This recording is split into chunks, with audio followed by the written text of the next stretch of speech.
Hi ನಮಸ್ಕಾರ ಎಲ್ಲರಿಗೂ, ಹೇಗಿದ್ದೀರಾ ಎಲ್ಲರೂ? Welcome back to my channel.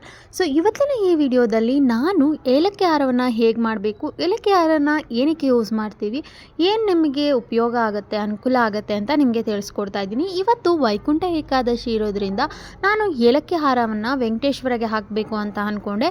So ಅದಕ್ಕೆ ಏಲಕ್ಕಿ ಹಾರನ ಮಾಡ್ತಾಯಿದ್ದೀನಿ. ಸೊ ಏಲಕ್ಕಿ ಹಾರ ಮಾಡಬೇಕು ಅಂದರೆ ಮೊದಲಿಗೆ ಏಲಕ್ಕಿನ ಒಂದು 10 ನಿಮಿಷ ನೀರಲ್ಲಿ ನೆನೆಸ್ಬೇಕು. ಯಾಕೆ ನೀರಲ್ಲಿ ನೆನೆಸ್ತೀವಿ ಅಂದರೆ, ಸೊ ನೀವೇನಾದರೂ ಆ ನೀರನ್ನ ಯೂಸ್ ಮಾಡಬೇಕು ಅಂದರೆ ಒಂದ್ಸರಿ ತೊಳೆದ್ಬಿಟ್ಟು ನೆನೆಸಿ ಅದನ್ನು ತೀರ್ಥ ಆಗಿ ಯೂಸ್ ಮಾಡ್ಬೋದು.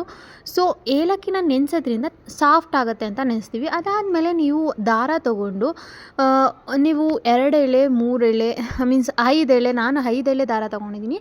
ಸೊ ಈ ಥರ ನಿಮಗೆ ಒಂದು ಹಾರ್ಡ್ ನಂಬರ್ ದಾರನ ತೊಗೊಂಡು ಅದಕ್ಕೆ ಅರಿಶಿನ ಹಾಕಬೇಕಾಗತ್ತೆ, ಸೂಜಿ ತೊಗೊಂಡು. ಸೊ ನೆಕ್ಸ್ಟ್ ಅದು ನೆಂದಾದಮೇಲೆ 10 ನಿಮಿಷ ಆಗಿ ನೆಂದಾದಮೇಲೆ ಸೊ ನೀವೇನು ಮಾಡಬೇಕು, ಏಲಕ್ಕಿನ ನಾವು ಹೇಗೆ ಹೂವು ಪೋಣಿಸ್ತೀವಲ್ವಾ ಆ ಥರ ಏಲಕ್ಕಿನ ಪೋಣಿಸೋಕ್ಕೆ ಸ್ಟಾರ್ಟ್ ಮಾಡಬೇಕು. ಸೊ ಇವಾಗ ನಾನು ಏಲಕ್ಕಿನ ಪೋಣಿಸ್ತಾ ಇದ್ದೀನಿ. ಸೊ ಏಲಕ್ಕಿ ತುಂಬ ಒಳ್ಳೆಯದು. ಏಲಕ್ಕಿನ ನಾವು ಏನಕ್ಕೆ ಯೂಸ್ ಮಾಡ್ತೀವಿ ಅಂದರೆ, ಯೂಶ್ವಲಿ ಅಮಾವಾಸ್ಯೆ ಟೈಮಲ್ಲಿ, ಯಾವುದಾದ್ರು ಲಕ್ಷ್ಮಿ ಹಬ್ಬ ಟೈಮಲ್ಲಿ ಲಕ್ಷ್ಮಿಗೆ ಹಾಕೋದ್ರಿಂದ ನಮ್ಮ ಮನೇಲಿ ಹಣಕಾಸಿನ ಸಮಸ್ಯೆ ಏನಾದರೂ ಇದ್ದರೆ ಸೊ ಅದು ನಿವಾರಣೆ ಆಗಿ ನಿಮಗೆ ಧನಲಕ್ಷ್ಮಿ ಬಂದು ಮನೇಲಿ ನೆಲೆಸ್ತಾಳೆ ಅಂತ ಹೇಳ್ತಾರೆ. ಸೊ ಏಕಾದಶಿ ದಿನದಿಂದನೂ ನೀವು ಮಾಡ್ಬೋದು. ಸೊ ವೆಂಕಟೇಶ್ವರಂಗೂ ಇದನ್ನು ಮಾಡ್ಬೋದು.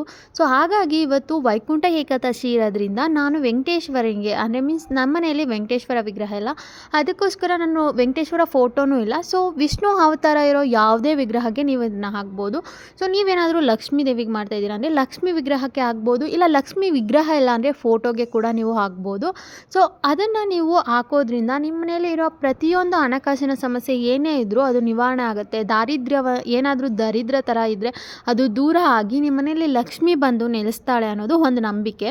ಒಂದ್ಸರಿ ಇದನ್ನು ಟ್ರೈ ಮಾಡಿ ನೋಡಿ, ನಿಜವಾಗ್ಲೂ ವರ್ಕ್ ಆಗುತ್ತೆ. ಎಷ್ಟೊಂದು ಜನ ಇದನ್ನು ಹೇಳಿದ್ದಾರೆ.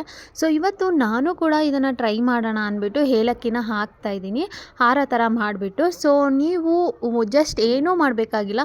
ಅಂದರೆ ನೀವು ಎಷ್ಟು ಏಲಕ್ಕಿನ ಹಾಕಬೇಕಂದ್ರೆ 27, 21, 28 ಸೊ ಈ ಥರ ಏಲಕ್ಕಿನ ತೊಗೋಬೋದು. ನಾನು 27 ಆಡ್ ನಂಬರ್ ಇರೋವಂಥ ಏಲಕ್ಕಿನ ತೊಗೊಂಡಿದ್ದೀನಿ. ಸೊ 27 ಏಲಕ್ಕಿನ ಈ ಥರ ದಾರದಲ್ಲಿ ನೀವು ಪೋಣಿಸಿ, ದಾರಕ್ಕೆ ಅರಿಶಿನ ದಾರ ತೊಗೊಂಡು ಪೋಣಿಸಿ ಅದನ್ನು ಹಾರ ಥರ ವಿಗ್ರಹಕ್ಕೆ ಹಾಕೋದ್ರಿಂದ ಸೊ ಎಲ್ಲ ಥರ ಹಣಕಾಸಿನ ಸಮಸ್ಯೆಗಳು ಕೂಡ ನಿವಾರಣೆ ಆಗುತ್ತೆ. ಸೊ ಯಾವುದೇ ರೀತಿ ತೊಂದರೆ ಆಗಲ್ಲ.